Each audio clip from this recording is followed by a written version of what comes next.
गंगा जी के शमशान घाट पर जाते हैं और वहां चिताओं को जलते देखते हैं तो मन शांत हो जाता है। महाराज जी ऐसा बिल्कुल क्यों? क्योंकि उस समय वैराग्य होता है।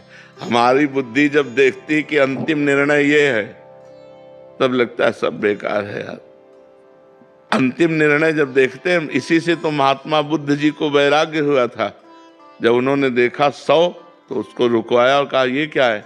बोले ये मनुष्य ही है, इसकी अंतिम दशाएं होती। बोले जब अंतिम दशाएं होती तो अपना जीवन बर्बाद क्यों करे, परमात्मा की प्राप्ति में लगाए। तो फिर उन्होंने संन्यास लेकर के भगवान के चिंतन के प्रभाव से ब्रह्मबोध संपन्न महापुरुष हो गए।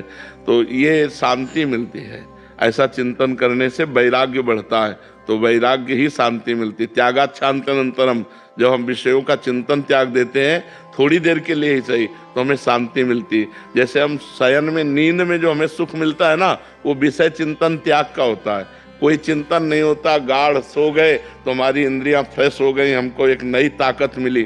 तो ऐसे हम जब भगवत चिंतन करते हैं तो हमारी इंद्रियों में बल आ जाता है, हम प्रसन्नता को प्राप्त होते हैं। पर भगवत चिंतन होता कहाँ? संसार का चिंतन देखो, चुप बैठो तो संसार का चिंतन चल रहा है। मकड़ी जैसे जाल बुनती है, ऐसे मन जाल बुन रहा है। कोई व्यक्ति, कोई स्थान, कोई विषय चलता दिमाग में नजर आएगा, भगवान नहीं आएंगे।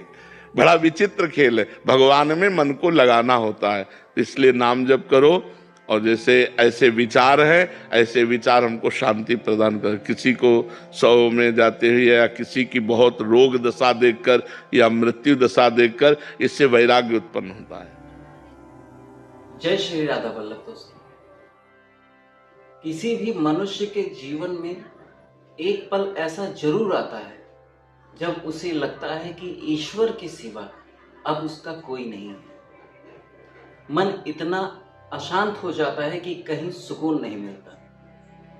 और ऐसे ही प्रसंग का महाराज जी ने विश्लेषण किया है कि एक व्यक्ति जब हर जगह से परेशान होकर थक जाता है तो वो शमशान जाता है और तमाम चिताओं को जलते हुए देखकर उसे ऐसा लगता है कि सब कुछ एक दिन यहाँ मिट जाएगा। क्या आपको भी कभी ऐसी अशांति महसूस होती है? क्या आप कभी शमशान गए हैं? प्लीज कमेंट में जरूर बताइएगा। जय श्री राधा वल्लभ।